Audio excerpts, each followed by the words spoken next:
quando a gente fala do texto de Atos no capítulo 2, uma coisa muito importante para se destacar é que esse não é um acontecimento isolado na história da igreja.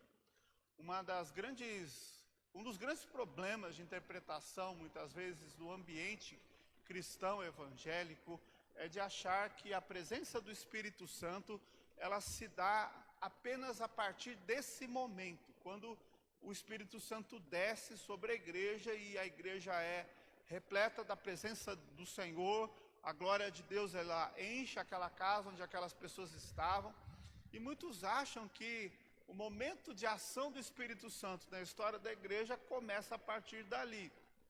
Mas quando a gente estuda a história dentro do Novo e do Antigo Testamento, ou seja, andando por toda a Bíblia, nós percebemos que o Espírito Santo de Deus, ele age em vários momentos na história,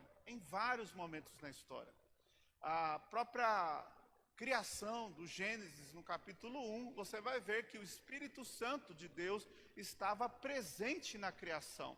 O Pai, o Filho e o Espírito Santo conjuntamente participaram da criação. Nós vemos, por exemplo, que em momentos onde homens de Deus, mulheres de Deus eram levantadas, nós víamos a ação poderosa do Espírito Santo ali, agindo e direcionando essas pessoas. Ou seja, a ação do Espírito Santo não é algo que ocorre exclusivamente no Novo Testamento. A ação do Espírito Santo, ela percorre todas as Sagradas Escrituras, até porque nós entendemos que Deus, ele é um Deus trino, Pai, Filho e Espírito Santo. Bem como a gente observa aparições de Jesus no Antigo Testamento. Nós vemos em vários momentos relatos de o Senhor agindo sobrenaturalmente como Trindade, como Pai, como Filho e como Espírito Santo. Quando a gente olha o evento de Pentecostes, ela era uma festa judaica que acontecia 50 dias depois da Páscoa. Então, quando os irmãos falam, aquela igreja ela é pentecostal, a palavra Pentecostes, ela vem inicialmente dessa festa que ocorre, que é uma festa judaica. E nesse momento que a igreja estava ali reunidos todos em uma casa, quando eu digo igreja, eram os discípulos de Jesus e muitos dos que foram se convertendo no decorrer do ministério de Jesus enquanto estava encarnado.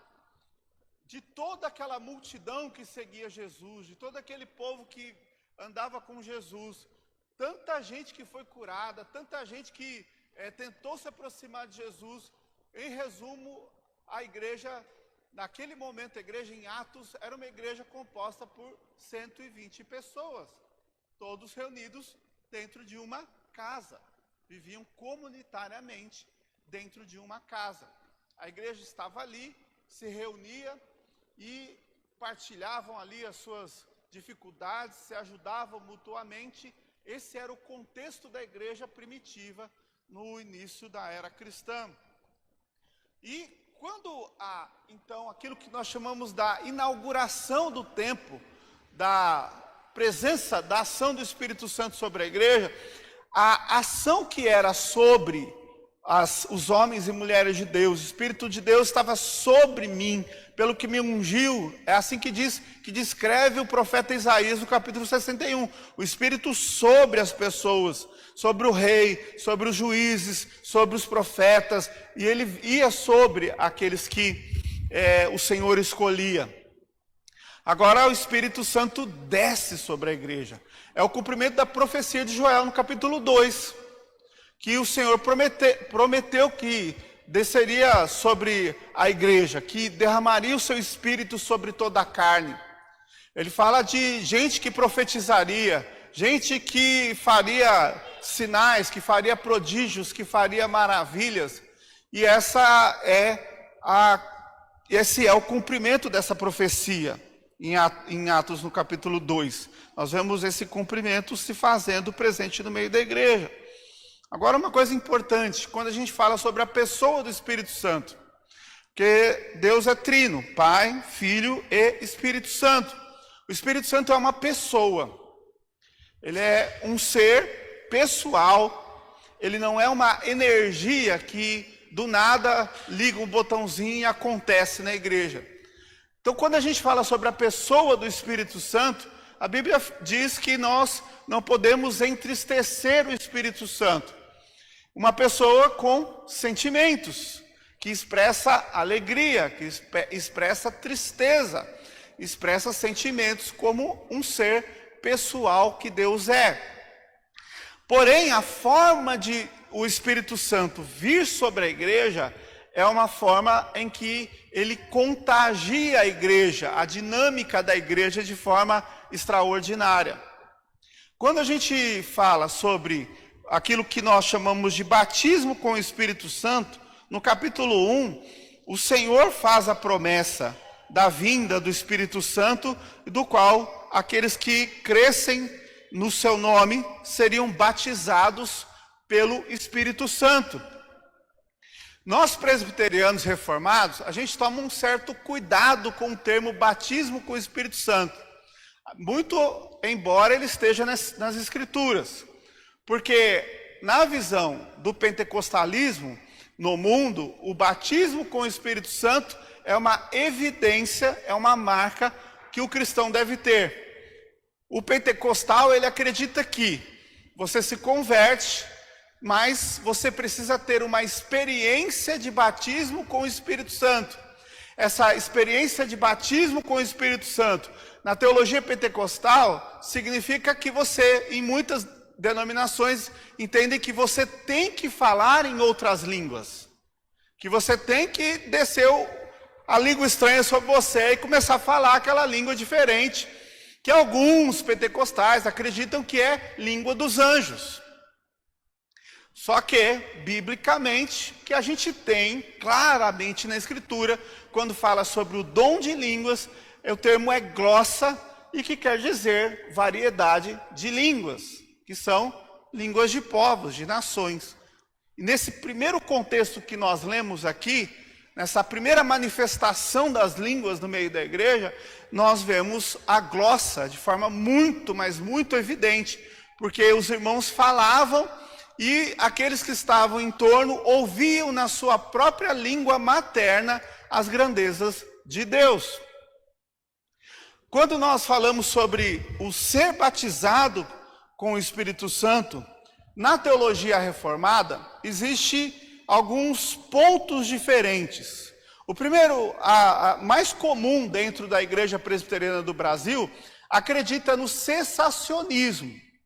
O que é esse cessacionismo, para quem nunca ouviu falar sobre isso?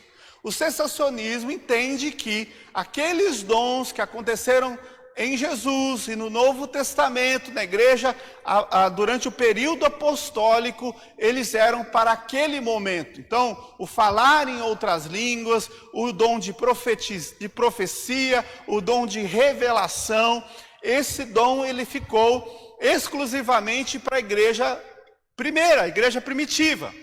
Após o período apostólico, esses dons cessaram. Então, não há mais dom de cura, não há mais dom de profecia, não há mais dom de revelação, não há mais dons extraordinários como nós vemos descrito nas Sagradas Escrituras. Há uma outra linha de reformados, que talvez possa ser denominado como carismáticos, que entendem que esses dons, eles eram para aquele período, eram para aquela época, mas Deus extraordinariamente também pode manifestar no nosso tempo presente. O que ocorre?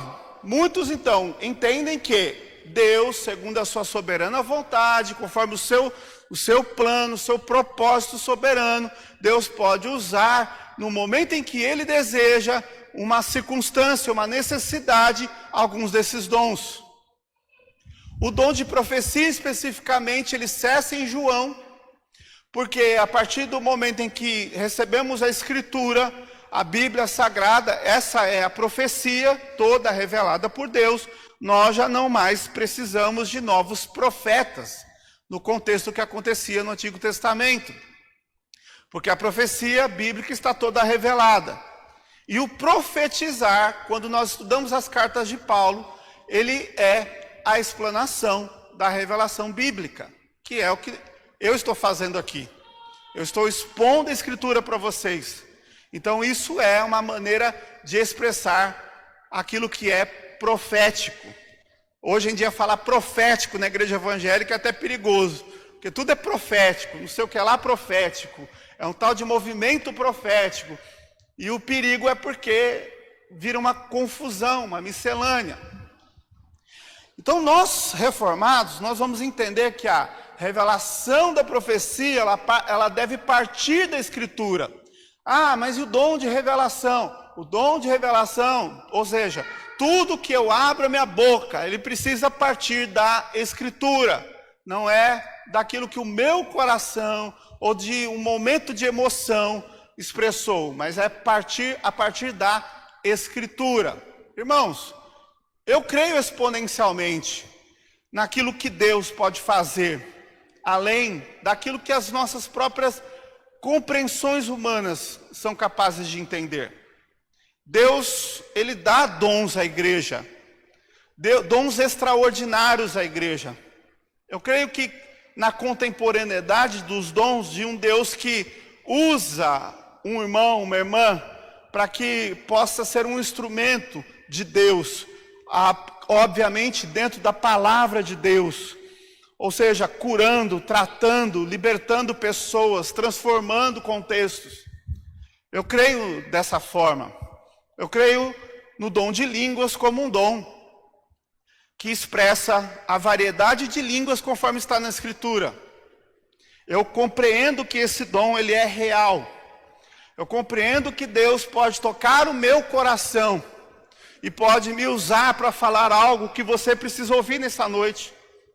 Eu creio dessa forma, porque o Espírito Santo não parou na igreja primitiva, ele continua atuando. A única grande diferença aqui é que o Espírito Santo nunca vai contradizer aquilo que ele disse por intermédio da sua palavra nas Escrituras Sagradas. Então, o grande cuidado que nós devemos ter é com isso. Agora, existem novos derramamentos do Espírito Santo sobre a igreja? Obviamente que existem. Se nós estudarmos a história da igreja, você vai estudar sobre grandes avivamentos. E muita gente diz que avivamento é coisa de pentecostal.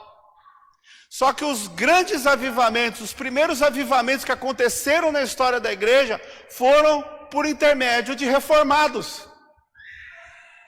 Ou seja, o Espírito Santo também age na igreja reformada. O Espírito Santo também age entre nós presbiterianos. Isso aqui é uma igreja do Senhor, é a noiva de Cristo. Não é um sarcófago onde há múmias totalmente estáticas e mortas. A igreja, ela é o jardim de Deus.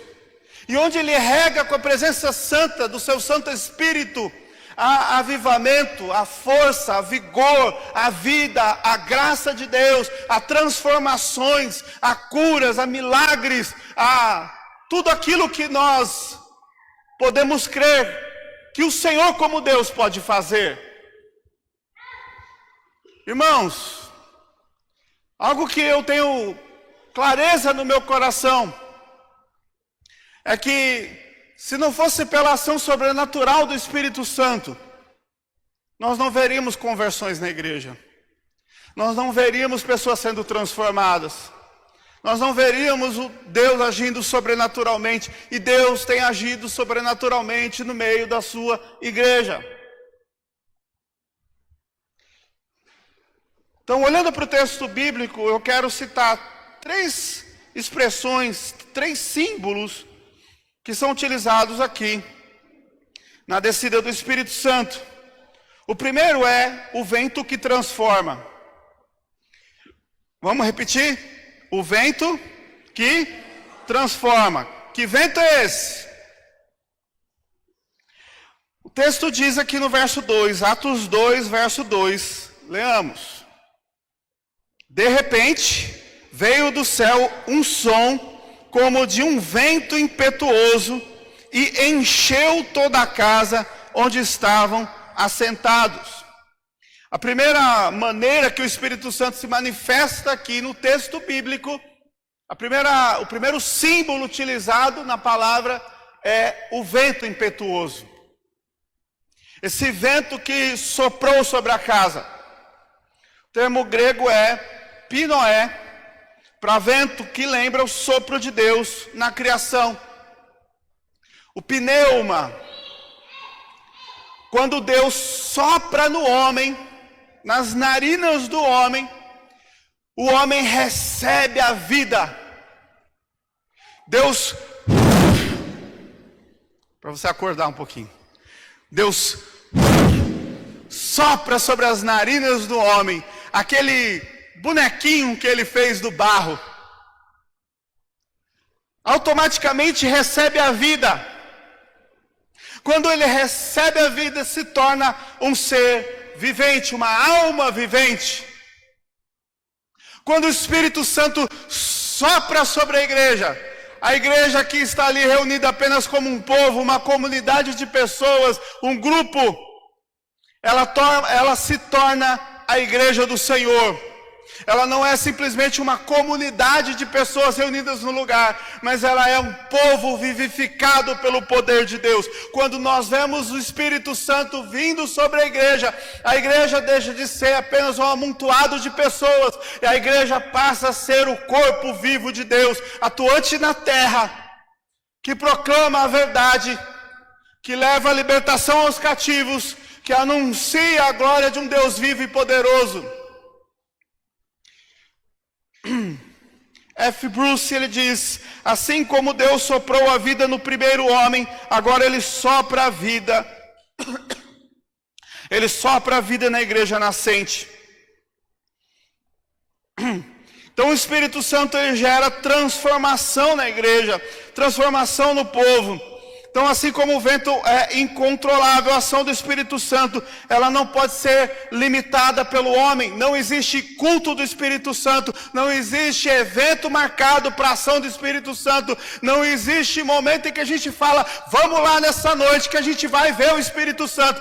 Não existe agenda para o Espírito Santo na igreja. O que existe é o plano soberano de Deus sobre uma igreja.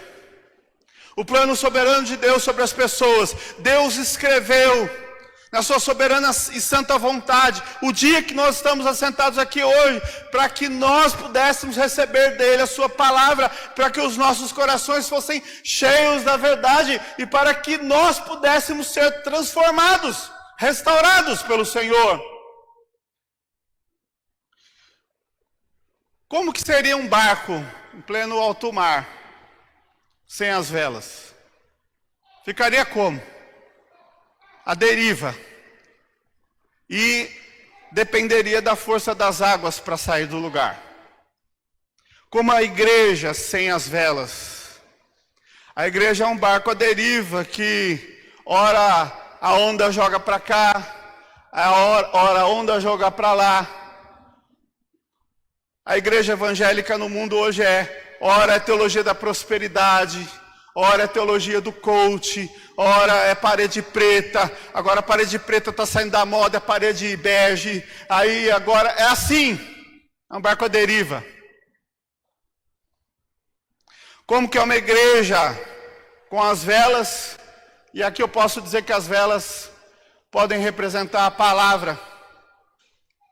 Quando a igreja está firmada na palavra, segura na palavra, o vento sopra e a igreja é levada para onde Deus determina. Cristo é o capitão desse barco, ele que dirige. E onde a igreja é levada por Cristo como capitão do barco, quando ela é soprada pelo vento do Espírito Santo, ela consegue chegar naquilo que é o propósito e a vontade de Deus. Quando ela não tem as velas, quando ela não tem a palavra, quando ela não tem o vento do Espírito Santo, ela só é um barco parado num lugar sem propósito. Irmãos, Deus não colocou a igreja nesse lugar para ficar parada. Deus não nos chamou para ficarmos inertes.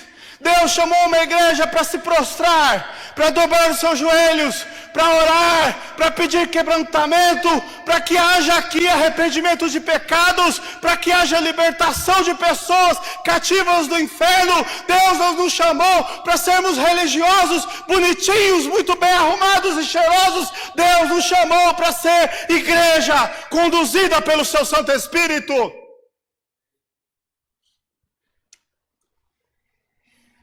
Ai, pastor, não precisa gritar.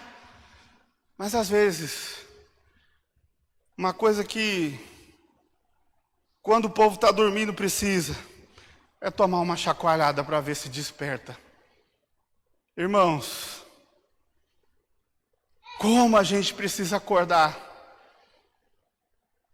Como a gente precisa ser chacoalhado pelo mover de Deus, para que a gente possa tomar atitudes espirituais e abandonar um comportamento carnal. Segundo exemplo, ilustrado aqui, o primeiro é o vento, amém? O segundo é o fogo. Agora vamos para o fogo, versículo 3. Leia comigo. E apareceram distribuídas entre eles línguas como de fogo, e pousou uma sobre cada um deles. Línguas como de fogo. O vento sopra onde quer. Ouves a sua voz. Não sabes para onde a gente vai, mas assim é todo aquele que é nascido do Senhor. A gente não sabe talvez para onde a gente vai, mas a gente sabe que o Espírito do Senhor sopra sobre nós. Quando Lucas escreve sobre o fogo, o texto bíblico fala aqui que, por exemplo, apareceram distribuídas entre eles línguas como de fogo, e pousou sobre cada um deles. Essa é uma visão extraordinária de Deus. Quando a gente fala do fogo nas Sagradas Escrituras, existem dois contextos que o fogo é apresentado. O primeiro contexto é o de purificação. Quando a gente olha, exemplo, Moisés, quando teve encontro com Deus na sarça ardente, o Senhor aparece em uma sarça, uma planta que começa a pegar fogo, fala com Moisés, por intermédio dessa revelação, dessa teofania. Isso é um símbolo de purificação. O outro exemplo, a gente tem o fogo que consome o sacrifício. 1 Reis 18:38, o fogo consumiu o sacrifício de Elias, provando a presença de Deus. Deus recebe e queima aquele holocausto com o fogo santo. Outro exemplo bíblico do fogo purificador, Isaías 6, 6 e 7. O profeta Isaías teve os seus lábios tocados por uma brasa viva, porque Isaías falava sobre o seu problema justamente do que ele falava, ele era pesado de língua. O Senhor toca com uma brasa viva na língua daquele homem, e ao tocar sobre ele purifica a sua boca. Uma igreja tocada pelo Espírito Santo, ela é purificada. Eu sou cheio do Espírito Santo, eu falo em outras línguas, eu revelo, eu vejo sinais, eu profetizo. Mas irmão, se você então é cheio do Espírito Santo, a sua boca, ela não pode proferir coisas que não agradem a Deus. A sua boca cheia do Espírito Santo, ela deve dizer coisas que glorificam o Senhor. Porque eu sou pentecostal, porque eu creio na soberania de Deus, eu creio na ação dos dons espirituais. Então, quanto mais cheio do Espírito Santo, melhor pagador você vai ser, mais crente e com mais testemunho você vai ser na sociedade. Quanto mais cheio do Espírito Santo, você vai fazer a tua esposa a melhor esposa do mundo, porque você vai dar o melhor para ela. Você vai cuidar do seu marido como nenhuma mulher na terra cuida. Você vai ser um instrumento poderoso lá no seu trabalho, porque você vai ser o melhor funcionário da sua empresa, você vai ser o melhor patrão, você vai ser a melhor pessoa usada por Deus. Isso é ser cheio do Espírito Santo. Você é cheio do Espírito Santo, irmão? Você é cheio do Espírito Santo? Amém? Na sua casa,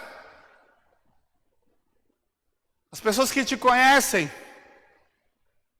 vai dizer que você é cheio do Espírito Santo? Então você tem que dar testemunho. A sua boca tem que ser santificada. O Espírito Santo purifica e capacita. A descida do fogo sobre os discípulos lembra a consagração do templo no Antigo Testamento. 2 Crônicas, capítulo 7, a glória do Senhor enche aquele lugar. As pessoas ficam cheias da presença do Senhor, começam a glorificar o Senhor. Isso é Antigo Testamento, a manifestação do Espírito Santo no Antigo Testamento. A igreja se torna o templo de Deus. Nós não precisamos mais de estrutura. Ah, mas então eu sou a igreja. Calma aí, irmão. Qual que é o erro hoje em dia? Eu sou a igreja. Posso ser eu, crente, congregando sem estar em igreja nenhuma. Não. Você é parte da igreja. Um dedo. Cortou o dedo. Ele está fora do corpo. Cortado. Ele é corpo? Ele é só um dedo. Por mais que você guarde ele, mas ele é só um dedo. O dedo só é parte do corpo quando ele está ligado ao corpo. Nós só somos parte do corpo quando a gente está ligado à igreja. Eu não posso ser cristão se eu não congregar. Ah, mas não tem isso. É só você pegar Atos dos Apóstolos, a igreja congregando. Se você lê as cartas, era a igreja congregando. Tinha pecado na igreja? Tinha pecado na igreja. Mas a igreja era tratada pela dinâmica do Espírito Santo por intermédio da palavra. A igreja sempre foi igreja quando ela se reúne como igreja. Quando Jesus voltar e subir a igreja para o céu, ele vai levar o povo. Ele não vai levar só você, meu filho e minha filha. Ele leva um povo. Simon Kistemaker, ele diz: o fogo do Espírito não destrói, mas consome as impurezas e equipa para a obra do Senhor. E assim é, como o exemplo do ferreiro que aquece o ouro para remover as impurezas, o Espírito faz o mesmo em nós, nos purificando para sermos instrumentos santos nas mãos de Deus. A terceira ilustração utilizada no texto, figura, né? São as línguas. Então, a primeira é o vento sopra, traz vida à igreja e mostra a direção pela palavra. O fogo purifica, santifica a igreja. Irmãos, está faltando santificação no meio da igreja hoje. Como está faltando santificação? Como as pessoas estão vivendo uma vida tão à parte daquilo que é o padrão de Deus. É um cristianismo tão baixo, tão pequeno, hoje em dia. É uma igreja que gosta de sentir a emoção, dizer, eu quero sentir a presença, mas não quer a transformação da presença. Como a gente precisa despertar, irmãos. Uma coisa, nós estávamos ontem na reunião do presbitério, na sabatina de um dos irmãos que estava ali se preparando para a ordenação. Um pastor fez uma pergunta que eu fiquei pensando. Imagina se todo pastor tivesse que responder essa pergunta. Perguntou para o seminarista assim, fazendo o exame para a ordenação: se você pudesse mudar alguma coisa na igreja presbiteriana, o que você mudaria? Pensa você aqui. Não precisa me responder, não. Mas se você pudesse mudar uma coisa, não precisa ser tudo, uma coisa na igreja presbiteriana, o que você mudaria? O irmão deu uma rateada ali, porque isso é uma pegadinha, né? Dependendo do que ele falasse ali, a cabeça dele ia a prêmio. Mas ele ali, com toda a humildade dele, falou várias coisas. Entre o que ele falou da disposição dos irmãos para servir. E aí falou outras coisas lá, mas o que me chamou a atenção foi justamente essa parte dessa disposição da igreja. Irmãos, nós somos uma igreja que é abençoada em vários aspectos. Mas eu vou confessar uma coisa. Muitas vezes quando eu venho para a igreja durante a semana, eu cometo um pecado. Sabe qual é o pecado? Quando eu olho para dentro de uma igreja pentecostal e vejo aquela igreja cheia, meu coração se entristece. Porque muitas vezes eu sei que eu vou chegar aqui, eu vou abrir a igreja para 2, 3 pessoas. Nada contra as 2, 3 pessoas, sou muito grato aos poucos que vêm à igreja durante a semana. Mas a igreja aqui já provou diversas vezes que, dependendo da motivação, quando a gente marca trabalho aqui durante a semana, está todo mundo. Uma igreja que não é motivada pela sede e pela fome de Deus, é uma igreja que morreu e que precisa ser vivificada pelo Espírito Santo. Ah, irmãos, tem hora que eu tenho vontade de dizer: Vale dos ossos secos, ressuscita, ressuscita. Ah, Senhor, sopra o vento do teu Espírito sobre a tua igreja.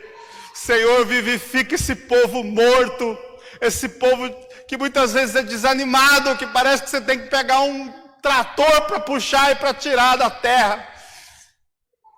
Ah, igreja, vocês não sabem o quanto vocês são privilegiados por terem tanta liberdade de abrir a sua Bíblia, de abrir a sua igreja e entrar.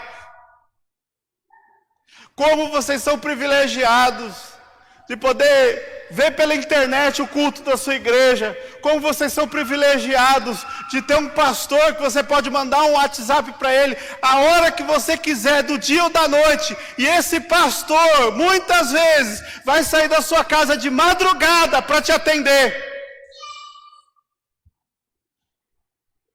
Quantas vezes eu já não atendi irmãos de madrugada? Como você é privilegiado de saber que vocês têm tudo. E muitas vezes, o coração de vocês está mais alimentado pela carne do que pelas coisas de Deus. Eu não posso julgar o seu coração especificamente, mas eu consigo ver os frutos.